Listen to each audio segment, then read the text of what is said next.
New religious developments in north India. So topic के name से ही पता चलता है कि हम कुछ ऐसे नए रिलीजियस डेवलपमेंट्स के बारे में पढ़ेंगे जो कि नॉर्थ इंडिया में इस टाइम पर हो रहे थे। किस तरह के रिलीजियस डेवलपमेंट थे, देखते हैं। The period after the 13th century saw a new wave of भक्ति movement in north India. So 13th century के बाद से नॉर्थ इंडिया में एक अलग तरह की भक्ति मूवमेंट निकल कर आई। ये एक ऐसा टाइम था जब इस्लाम, ब्राह्मणिकल हिंदुइज्म, सूफीज्म और वेरियस स्टैंडर्ड्स ऑफ भक्ति, नाथपंथ, सिद्धार्थ योगीज, मतलब हर तरह के जो भक्ति सेंट्स थे, चाहे वो हिंदुइज्म में हो, चाहे वो सूफीज्म में हो, अलग तरह के जो नाथपंथी थे, सिद्धार्थ योगीज, तो सभी तरह के लोग जो हैं इस टाइम पे एक दूसरे को इन्फ्लुएंस कर रहे थे और एक दूसरे से इन्फ्लुएंस हो रहे थे, राइट। पुराने चैप्टर्स में हमने देखा था कि इस टाइम पे नए टाउन्स, नए किंगडम्स वगैरह उभर कर आ रहे थे, इमर्ज हो रहे थे, और जो लोग हैं वो भी अलग अलग तरह के जो प्रोफेशंस हैं उन्हें ले रहे थे, अलग अलग काम कर रहे थे लोग। इस तरह के लोग, स्पेशली बात करें तो क्राफ्ट पर्सन्स हो गए, पेजेंट्स, ट्रेडर्स एंड लेबरर्स, तो ये जो लोग थे, ये लोग इन सेंट्स की बातों को सुनने के लिए इकट्ठा होते थे। इन लोगों को मतलब बहुत ही इंटरेस्ट आता था कि जो भी सेंट्स कह रहे हैं उनकी बातें सुनने में, और फिर उन सेंट्स के आइडियाज को ये लोग स्प्रेड करते थे, फैलाते थे। Some of them like Kabir and Baba Guru Nanak rejected all orthodox religions. तो कुछ लोग जैसे कि कबीर एंड बाबा गुरु नानक जो थे, उन्होंने सभी ऑर्थोडॉक्स रिलीजन्स को, जो आडंबरपूर्ण रूढ़िवादी धर्म थे, मतलब कि जिसमें दिखावटीपन में ज्यादा भरोसा किया जाता था, सब दिखावा वाला, और बाहरी रूप से जो चीज लोग दिखाते थे, तो ऐसी चीजों को कबीर ने और बाबा गुरु नानक ने और इनके तरह और भी लोगों ने रिजेक्ट कर दिया, उनको अस्वीकार किया। और कुछ लोग जैसे कि तुलसीदास एंड सूरदास ऐसे थे जिन्होंने इन सभी बिलीफ्स एंड प्रैक्टिसेस को एक्सेप्ट कर लिया, और इनको वो दूसरे लोगों तक भी फैलाना चाहते थे, दूसरे लोगों की पहुंच तक पहुंचाना चाहते थे, कि ये जो आइडियाज हैं, ये जो बिलीफ्स हैं, वो सभी लोगों तक पहुंच जाएं। Tulsidas conceived of God in the form of Ram. तो जो तुलसीदास थे, उन्होंने भगवान को राम जी के रूप में देखा, कि राम ही भगवान है उनके लिए। ठीक है। Tulsidas composition the Ramcharitmanas written in अवधि।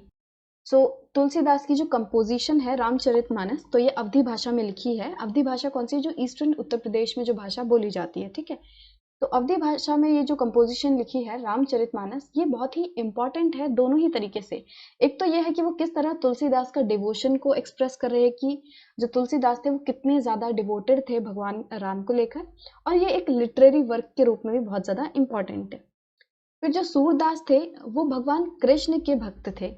सूरदास की जो कंपोजिशंस हैं, जैसे कि सुरसागर, सुरसारावली एंड साहित्य लहरी, तो ये जो कंपोजिशंस हैं इनको कंपाइल्ड किया हुआ है इन रूप में, ठीक है। जो सुरसारवली और साहित्य लहरी में सूरदास की कंपोजिशंस को कंपाइल करके रखा है, और ये जो कंपोजिशंस हैं ये सूरदास के डिवोशन को एक्सप्रेस करती हैं, उनके भक्ति भाव को अभिव्यक्त करती हैं।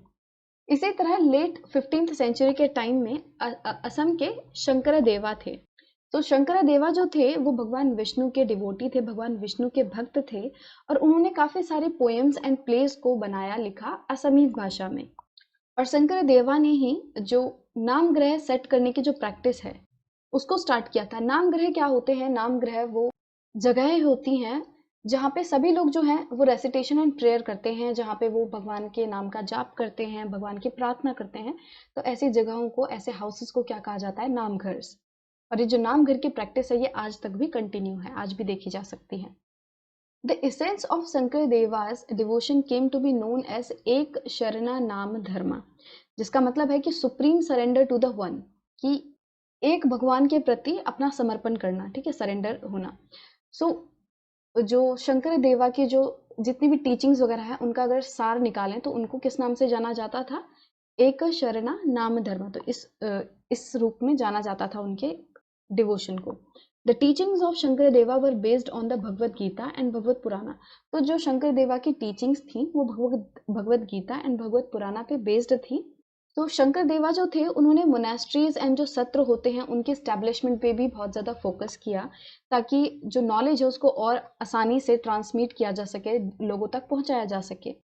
और उनकी मेजर कंपोजिशंस में से एक है कीर्तन घोष, राइट। ये हमने शंकर देवा के बारे में जाना। Now this tradition also included saints like Dadu Dayal Ravidas and Mirabai. ये जो हम भक्ति ट्रेडिशन के बारे में पढ़ रहे हैं, इनमें से कुछ लोग जो थे, उनमें से दादू दयाल रविदास एंड मीराबाई भी थे। तो मीराबाई जो थी वो एक राजपूत प्रिंसेस थी, एक राजकुमारी थी वो। और इनकी जो शादी है वो 16th सेंचुरी में मेवाड़ के जो रॉयल फैमिली होती है उसमें हो गई थी। Mirabai became a disciple of Ravidas, a saint from a caste considered untouchable। तो जो मीराबाई थी वो संत रविदास की डिसिपल बन गई थी, उनकी फॉलोअर, उनकी अनुयायी बन गई थी। और जो सेंट रविदास थे वो एक ऐसे कास्ट से आते थे जिसको क्या अनटचेबल की तरह माना जाता था। अब वो तो एक राजसी घराने से आती हैं, एक रॉयल फैमिली से आती हैं, और जब लोगों ने देखा कि ये एक ऐसे संत को फॉलो कर रही हैं जो कि अनटचेबल कास्ट से आता है, तो लोगों ने इनको मतलब अच्छे तरीके से नहीं लिया, इनकी निंदा की इस तरीके से। सो मीराबाई जो थी वो भगवान कृष्ण को समर्पित थी, भगवान कृष्ण की भक्त थी, और उन्होंने बहुत सारे भजन्स जो हैं वो लिखे भगवान कृष्ण की पूजा में। भगवान कृष्ण के प्रति अपने डिवोशन को दर्शाते हुए इन्होंने बहुत सारे भजन्स लिखे। और इनके जो सॉन्ग्स थे वो ओपनली चैलेंज करते थे या अपर कास्ट के नॉर्म्स को। ये जो कास्ट सिस्टम है, अपर कास्ट लोअर कास्ट, तो इन सिस्टम्स को जो मीराबाई के सॉन्ग्स थे वो ओपनली चैलेंज करते थे, कहते थे कि ये गलत है, ये सब चीज़ें नहीं होनी चाहिए। और इनके जो सॉन्ग्स हैं वो बहुत ज़्यादा फेमस हो गए राजस्थान एंड गुजरात के लोगों के बीच में। सो एक यूनिक फीचर हम ज़्यादातर सेंट्स के बीच में देखते हैं वो ये था कि इनके जो भी कंपोजिशंस थी, इनकी जो पोएम्स थी, सॉन्ग्स थी, राइटिंग्स थी, वो रीजनल लैंग्वेजेस में लिखी गई थी, उनकी लोकल भाषा में लिखी गई थी, और उनको गाया भी जा सकता था, ठीक है। और इन लोगों के जो पोएम्स थी, सॉन्ग्स थे, वो बहुत ज़्यादा फेमस हो गए, बहुत ज़्यादा पॉपुलर हो गए, और एक जनरेशन से दूसरी जनरेशन तक ओरली पहुंचाए गए, ठीक है। तो जो पेरेंट्स थे वो अपने बच्चों को गा के सुनाते थे, और फिर बच्चे जो है उनको याद कर लेते थे, फिर अगली जनरेशन को वो इसी तरह गा के सुना देते थे। तो ओरली इन चीज़ों का ट्रांसमिशन हुआ है। And usually the poorest, most deprived communities and women transmitted these songs। तो ये जो सॉन्ग्स थे, जो गाने थे, इनको ज्यादातर जो गरीब लोग थे, बहुत डिप्राइव्ड कम्युनिटीज थी, और जो वुमेन थी उनके द्वारा इनको बहुत ज्यादा ट्रांसमिट किया गया, उनको बहुत ज्यादा ट्रांसफर किया गया अगली जनरेशन तक। क्योंकि इन गानों में कुछ ना कुछ इन लोगों से रिलेटेड था, कि जैसे हमने देखा कि जो मीराबाई के सॉन्ग्स थे वो कास्ट सिस्टम को चैलेंज कर रहे थे। तो जिन चीज़ों को लोग अपने आप से कनेक्टेड पाते हैं तो उनको तो ऑटोमेटिकली वो और ज़्यादा फैलाते हैं और दूसरों तक पहुंचाते हैं, है ना। और जब वो इन सॉन्ग्स को एक जनरेशन से दूसरी जनरेशन में ट्रांसमिट करते थे, ओरली सुनाते थे, तो उनमें अपने खुद के एक्सपीरियंसेस को भी जोड़ देते थे। इसीलिए जो सॉन्ग्स हम आज सुनते हैं वो सिर्फ और सिर्फ सेंट्स की ही रचना नहीं है, कि मतलब जिन संतों ने ओरिजिनली लिखा था ये सिर्फ उनकी ही रचना नहीं है, क्योंकि पीढ़ी दर पीढ़ी जिस तरह वो एक जनरेशन से दूसरी जनरेशन में पहुंचता गया, उस तरीके से लोगों ने उसमें अपने एक्सपीरियंसेस भी जोड़ दिए। तो जितना इन संतों ने इन गानों को लिखा था, उतना ही वो लोगों ने भी इन गानों को बनाया है जिन्होंने इसको ओरली पहुंचाया है, ओरली ट्रांसफर किया है। और अब इस तरह के जो सॉन्ग्स हैं, पोएम्स हैं, वो हमारे जीवन का एक हिस्सा बन चुके हैं। तो आज भी आप मंदिरों में जाओगे, भजन कीर्तन होते हैं, तो बहुत सारे जो पुराने पुराने सॉन्ग्स हैं वो आज भी आपको सुनने मिलेंगे। An important contribution of bhakti saint was towards the development of music. तो हम मतलब बहुत सारे हमने सेक्शंस में पढ़ा कि जो भी भक्ति सेंट्स वगैरह होते थे वो पोएम्स बनाते थे, फिर उन पोएम्स को वो गीत भी दे देते थे, संगीत दे देते थे, और फिर उनकी पोएम्स को गाया जाता था। तो इन भक्ति सेंट्स का एक मेजर कंट्रीब्यूशन रहा है संगीत की दुनिया में, संगीत की जो म्यूजिक है उसकी डेवलपमेंट में काफी ज्यादा कंट्रीब्यूट किया है भक्ति सेंट्स ने। सो बंगाल के जो जयदेव थे उन्होंने संस्कृत में जो गीत गोविंद था उसको कंपोज किया, उसकी रचना की, और हर एक जो सॉन्ग था, हर एक गाना जो था वो एक अलग ही तरह के राग और ताल में कंपोज्ड था। और इन संतों का जो प्रभाव पड़ा है संगीत पर, म्यूजिक पर, उसको किस रूप में देखा जा सकता है कि आज हम भजन कीर्तन एंड अभंग्स का यूज करते हैं। तो a significant impact that these saint had on music was the use of भजन कीर्तन एंड अभंग। तो बहुत ज्यादा जो लोग हैं वो भजन कीर्तन एंड अभंग्स का यूज करने लगे थे। और ये जो सॉन्ग्स थे वो बहुत ज़्यादा फोकस करते थे इमोशनल एक्सपीरियंस पे, जो इमोशनली लोगों ने जो एक्सपीरियंस किया है उस चीज़ पे ये बहुत ज़्यादा सॉन्ग्स फोकस करते थे, और इसीलिए जो आम जनता है, कॉमन पीपल है, उनके बीच में ये जो सॉन्ग्स है बहुत ज़्यादा फेमस हो गए। नाउ बियॉन्ड द रानाज प्लेस, तो यहाँ पे एक सॉन्ग है जो कि मीराबाई ने कंपोज किया था। Rana ji, I have left your norms of shame, कि राणा जी मैंने तुम्हारे जो लाज शर्म के जो नॉर्म्स हैं, रूल्स रेगुलेशंस हैं, इन सबको छोड़ दिया है। And false decorum of princely life, और ये जो राजस्वी जीवन है, प्रिंसली लाइफ, राजपाट वाला जीवन है, इसकी ये जो झूठी मर्यादा है इसको भी मैंने छोड़ दिया है। मैंने तुम्हारा शहर भी छोड़ दिया है, बट फिर भी तुमने मुझसे दुश्मनी क्यों बनाए रखी है। And yet Rana, why you have kept enmity against me, कि तुमने अभी तक मुझसे दुश्मनी क्यों बनाए रखी है? Rana, you give me a cup of poison, तुमने मुझे विष का प्याला दिया, मैंने उसे हंसते हंसते पी लिया।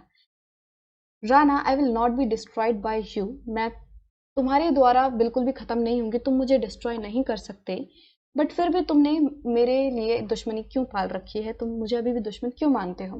तो इस तरीके से जो मीराबाई थी वो अपनी फीलिंग्स को, अपने इमोशंस को अपने सॉन्ग्स के थ्रू एक्सप्रेस कर रही थी कि मैंने तुम्हारा सब कुछ छोड़ दिया, तुम्हारा राजपाट, तुम्हारा राजस्वी टाउन, ये जो भी है सब कुछ मैंने छोड़ दिया है, बट फिर भी तुमने क्यों मुझसे दुश्मनी बना रखी है? तुमने मुझे विष का प्याला पिलाया पर मैं मरी नहीं, तुमने मेरा कुछ भी नहीं बिगाड़ पाया, तो फिर भी तुमने क्यों मुझसे ये दुश्मनी मोल ले रखी है? तो ये सब मीराबाई कह रही हैं। सो ये मैप आप देख सकते हो, इसमें अलग अलग जो भक्ति सेंट्स थे वो किस रीजन से आते थे और क्या टाइम पीरियड था उनका, तो उसको दिखाया हुआ है। जैसे कि यहाँ उत्तर प्रदेश में देखोगे आप, सूरदास 16th सेंचुरी, फिर रामानंदा, कबीर, रायदास, वल्लभाचार्य, तुलसीदास, तो ये सब जो थे ये यहाँ से थे, उत्तर प्रदेश से। फिर राजस्थान से देखेंगे तो दादू, फिर मीराबाई, गुजरात में नरसिंह मेहता, तो ये सभी जो है भक्ति सेंट्स थे और उनसे एसोसिएटेड रीजन्स थे। तो आप इस मैप को देख सकते हो सकता है आपके एग्जाम्स में मैप वर्क में ये चीज़ें आ जाएं। राइट, सो इस सेक्शन में हमने नॉर्थ इंडिया में जो एक अलग तरह की भक्ति मूवमेंट चली थी उसके बारे में देखा। हमने अलग अलग भक्ति सेंट्स के बारे में पढ़ा, हमने कबीर एंड बाबा गुरु नानक के बारे में पढ़ा कि किस तरह उन्होंने सभी ऑर्थोडॉक्स रिलीजन्स को रिजेक्ट कर दिया था। हमने तुलसीदास के बारे में पढ़ा, सूरदास, मीराबाई, तो इन सभी सेंट्स के बारे में हमने पढ़ा और देखा कि किस तरह इन लोगों ने म्यूजिक की जो दुनिया है, म्यूजिक है, उसमें कितना ज्यादा कंट्रीब्यूशन दिया और लोगों का इनके ऊपर क्या इम्पैक्ट था।